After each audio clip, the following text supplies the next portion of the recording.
everyone, this is Mrs. Kirk signing in again. We've got Algebra 1. We're looking at 11.5, Graphing Systems of Equations. For this lesson, you're going to need your graphing calculators as well as some graph paper. So pause the video and go grab those supplies. All right, here we go. I've got my notes started up here, so this would be a good time to pause the video and just copy the notes down. Okay, here we go. I'm going to read the steps here. 11.5, Graphing Systems. Steps 1, graph left side into y1. Step 2, graph right side into y2. Step 3, find the intersection on your calculator. I wrote down the calculator steps. You're going to use second, trace 5, move the cursor to the intersection, and press enter, enter, enter. Step 4, repeat step 3 to find the second intersection if there is one. So again, pause the video and copy those steps down. Here's my first example. 2 raised to the 3x minus 1 is equal to 4 raised to the negative x. I'm going to go ahead and slide my paper, so this should be copied. This part on the top needs to be copied down before you continue on. Or slide my paper. And I'm going to go ahead and follow the steps. So I'm going to grab my graphing calculator and turn it on. And I'm going to go ahead and go to my y equals and clear out whatever might be in there. So I'm clearing everything out. And I'm going to type in 2 raised to the 3x minus 1 for my y1. For my y2, I'm going to type in 4 raised to the negative x. Actually, you know what? Let me just do one at a time for right now. Let's just do this one first. And I'm going to go ahead and write down what I'm doing on my notes. So for my y1, I just typed in 2 to the 3x minus 1. And I'd like to try to graph this. The whole point of this lesson today is graphing on my graphing calculator. So I'm going to use a zoom 6 to look at what the graph looks like. This just gives me an idea of how big to make my axes when I use my graph paper. So if you notice, this is an exponential growth curve. It's growing exponentially. And so I really just need, looks like the upper portion of my graph paper. I'm going to go ahead and look at my table now. To look at the table, you do second graph. And here's a list of table of values. Now, just so you know, if you're getting this weird E on your calculator table, that just is a fancy way of writing scientific notation. This is like 9.8 times 10 to the negative 4th. Essentially, if you see E, it's pretty close to 0. So I'm not going to worry about those numbers. I'm going to find some numbers that I can actually plot pretty well. I'm going to start with, how about this? Negative, I don't know, how about negative 1 and then 0.0625, 0.5, and then 1 comma 4. So I'm going to write down a table on my notes here of what numbers I'm going to plot before I actually grab my grab my graph paper here. So here's my table. I'll write x and y.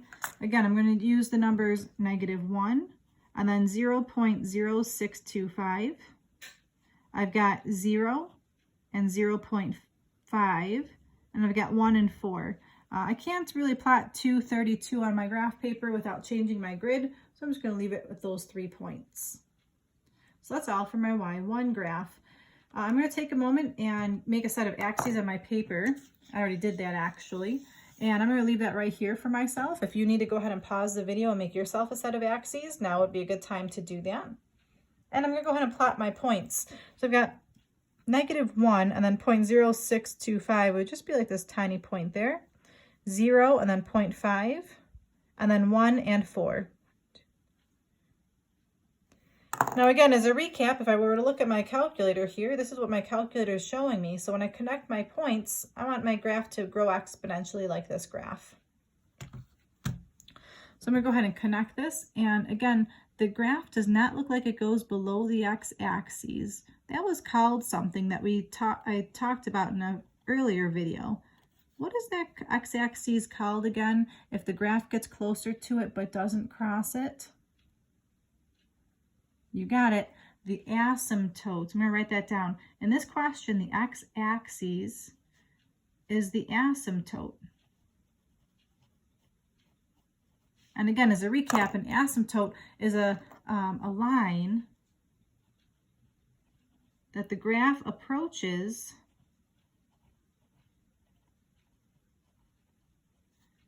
but never crosses. So it's a math definition that you're supposed to be familiar with. All right, so I'm going to go ahead and just write down a y1 next to this. Or yeah, y1, because over here I wrote down what y1 stood for. I'm going to use a different color to show you my second graph, just so that you can distinguish between the two colors. If you want to use a different color, you're welcome to. So I'm going to do my y2 graph now, and the y2 graph is the second equation over here, the 4 raised to the negative x. All right, so I'm going to go back to my y equals screen, which is this screen right here, and you can just put into your y2. So 4 raised to the negative x. Again, I'm going to do my zoom 6 just to look at the graph. And it's going to take a moment, but it's going to graph my first function, which I already did in my graph paper. And then it's going to graph my second function, and it's going to graph it in a second color. Oh, what's that one called again? If it's going down like this, what kind of exponential graph is this one? You got it. That's called exponential decay. So it's an exponential decay graph. Okay, so I have to look at my table to find some points to plot. To look at the table one more time, you're doing second graph. And this time when I'm looking at my table, I'm looking at the y2 values because I'm looking for my y2 graph. I can't plot these first couple numbers because they're just too large. The first one I can actually plot is the coordinate -1, 4. So I'm going to go ahead and move my calculator out of the way just for a moment so I can make a nice XY table.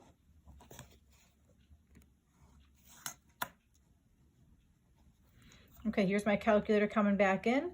So the first one I can plot is this point right here at -1, 4. Or slide that over here, -1, 4. And then the next one below that is 0, 1. And the one below that is 1 and then 0.25.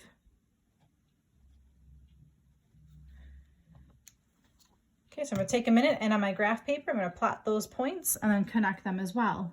-1, 1, 2, 3, 4, 0, 1, and then 1, and then 0.25. And again, does this graph, if you look at the graph here, does my right graph have an asymptote? Sure does. It never crosses the x-axis.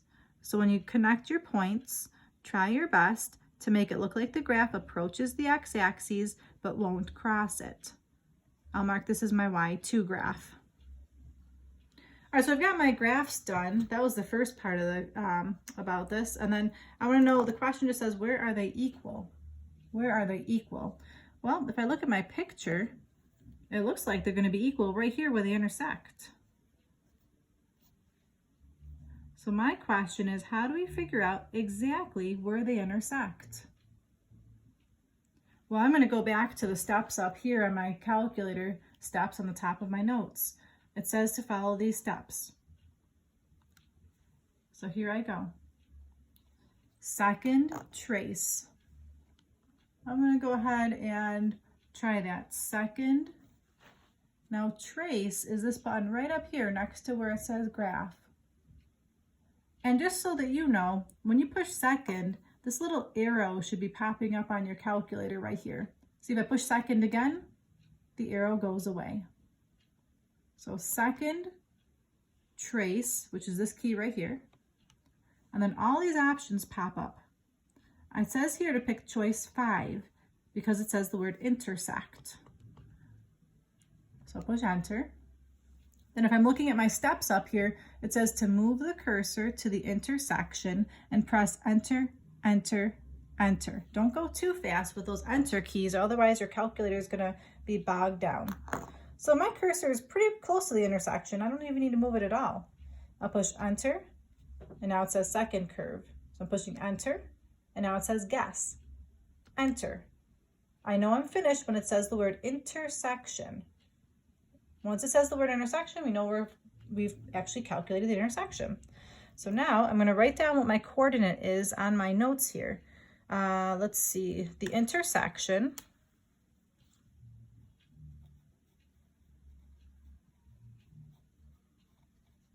is the coordinate 0.2, comma, 0.7578583. Now would be a good time to pause the video and see if you can find that intersection yourself.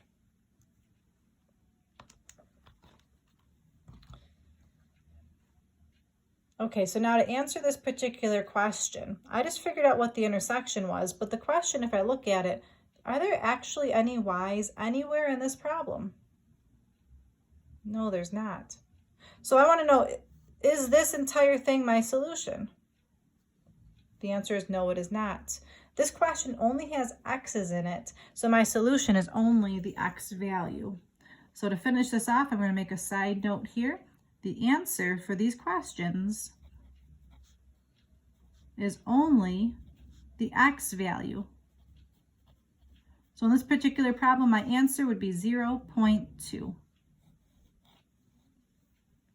Because technically, we're trying to figure out where is the left-hand side of this equation equal to the right-hand side of this equation. I want to show you a check just one time so you can see that this actually does work. You start a check by writing the original question down, and then you plug in the 0.2.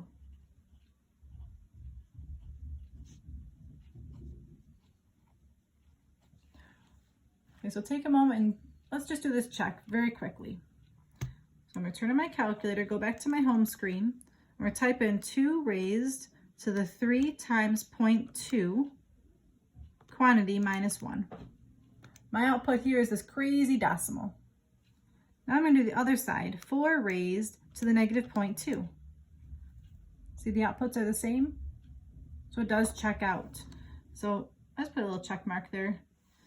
If you want to write that decimal down, 0.757 ... is equal to 0.757 ...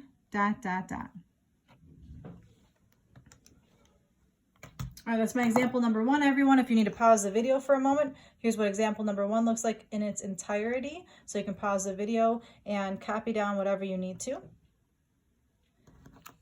I'm going to slide my paper now. I'm going on example number 2. So for my last example for today, I want to see if we can figure out where these things will intersect. Let's see, negative absolute value, x plus 2, close the absolute value, plus 4 is equal to x squared minus 1. So at this point, I'm going to go ahead and just write down what I would do. You can pause the video at any point in time. I'm going to take the left-hand side and say y1 is equal to negative absolute value of x plus 2 plus 4. I'm going to grab my graphing calculator, turn it on, clear out whatever's in here, go to y equals, clear out whatever's in here. And as a recap, to get the absolute value, I'm going to do negative. And the absolute value key, you can just do a couple different things. On most calculators, if you just push math and you arrow over, the first choice is absolute value. So again, that was math, arrow once to the right, and there's my choice absolute value. That's on any calculator. Or if you've got this newer model, you could do negative, I believe alpha window. Yep, alpha window. Choice number 1 is absolute value. So whatever method you like, you go ahead and use. I just wanted to show you 2 methods. Then we got x plus 2 plus 4. All right, so now pause your video and see if you can type that into your calculator properly. And I'm going to go ahead and look at my graph. I can just push graph at this point because I've been using that Zoom 6 option, so the graph is all set for me. So here's my absolute value graph. I need to figure out a good table to plot. Now with these absolute value graphs, I'm looking for some symmetry in my table. I'm going to second graph. And I'm looking for in the Y column, the top number and the bottom number to match. Right now they don't match, but I do see there's some symmetry here. I see a 3 and a 3, a 2 and a 2, a 1 and a 1. I want the top and bottom number to match. Here we go. My top and bottom numbers match. They're both at -1. Then they go to 0.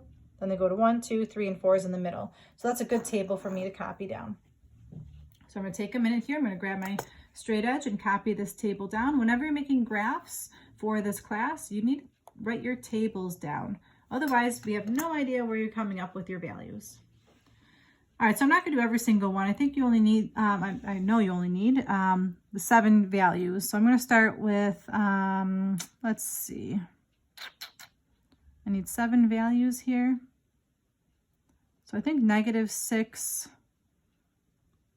-5, 1 would be a good way to start. So -5, 1.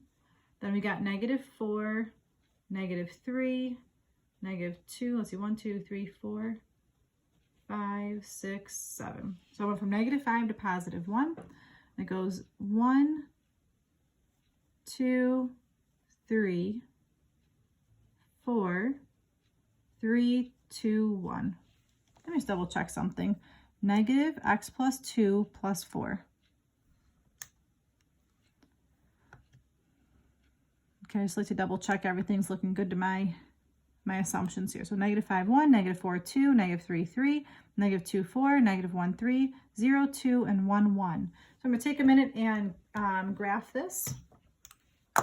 So I made a set of axes already on a slip of paper here.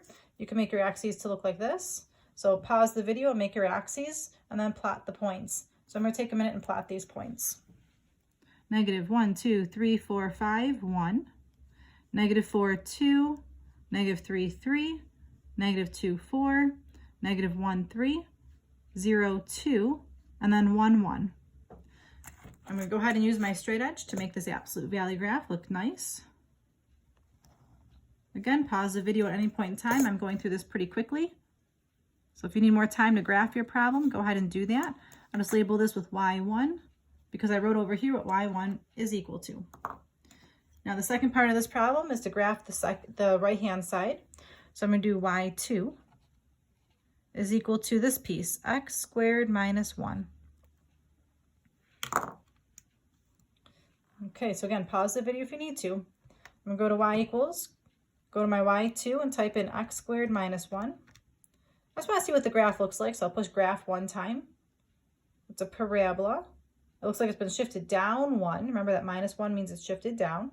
So look at my table, second graph. And again, I'm looking in the Y column for where you see that symmetry. Okay, well I see the symmetry here with 8 to 8, 3, 3, 0, 0, -1. And that's a good table right there. There's 7 points I need. So I don't even need to move my window up or down. So I'm going to grab my straight edge here and copy my table down. Again, pause the video any point in time so that you can get this copied. So my first value here I'm doing is -3, 8. The next value is -2, 3. Then you've got -1, 0. 0, -1, 1, 0, and 2, 3. Oh, I got one more, 3, 8. Okay, so I'm going to go ahead and plot that. Again, if you need to pause your video to try that on your calculator, make sure you can get that table. Okay, take the time to actually try it. So I'm going to plot this. -1, 2, 3, 1, 2, 3, 4, 5, 6, 7, 8. -2, 3. -1, 0. 0, -1. And then the rainbow repeats itself because it is symmetric. To the best of your abilities, you're going to connect those points. Remember, this is a parabola, so we want it to be curved. And I'll just label this as my Y2. So again, to finish this question off, we want to know when they're equal to each other. So I'm looking at this point right here and this point right here.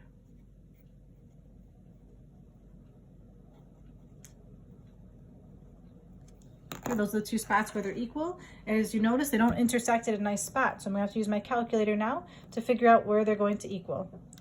So I'm going to push my graph key on my calculator to look at this graph. And I'm going to follow those steps from up above. I'm going to do second, trace. So here's my second, trace. Intersect. So that's choice 5. I'm going to move my cursor to one of the intersection spots. See, there's 2 different intersection points, but we can only do one at a time. So I'll move it here to the left one. It says first curve, so I'm going to push enter. Now it says second curve. Push enter again. Guess. Enter one last time. You know you're finished when it says the word intersection. So I'm going to copy this coordinate down. I'm going to move this over here. So one intersection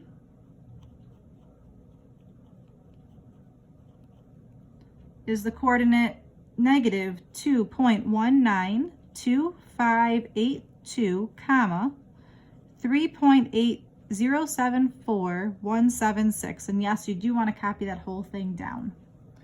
And then the second intersection, you go through the steps again. Second, trace. Choice 5. This time you move the cursor to the second intersection. So I'm using the right arrow key to move the cursor. It says first curve, so I push enter. Second curve, enter. Guess, enter. It says the word intersection, so I know I'm done. I'm going to copy that point down. 1.3027756, comma, 0.6972244. I'm going to move my calculator out of the way now and just finish this question off. The question wants to know where they're equal. And again, if you're looking for where they're equal, I don't use the y values at all. I'm only looking for the x values. So the answer for this particular question, the final answer,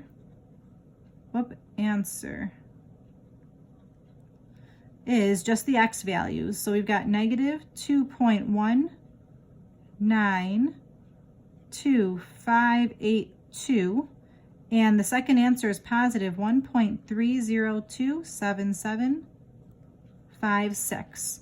So it doesn't say anything about rounding, so I'm going to leave those two answers. And if you want to write x equals, you can do that. But that's it for how to find the intersection of two graphs. I'm going to just pause it right here. So if you need to pause the video to try question number 2, I'd recommend that you do that to try to master these calculator steps. I'm going to zoom out a little bit. Maybe you can see the whole, I don't think you can see my entire notes, but again, here's the top of my notes. Pause it if you need to. Here's the bottom of my notes. Pause it if you need to.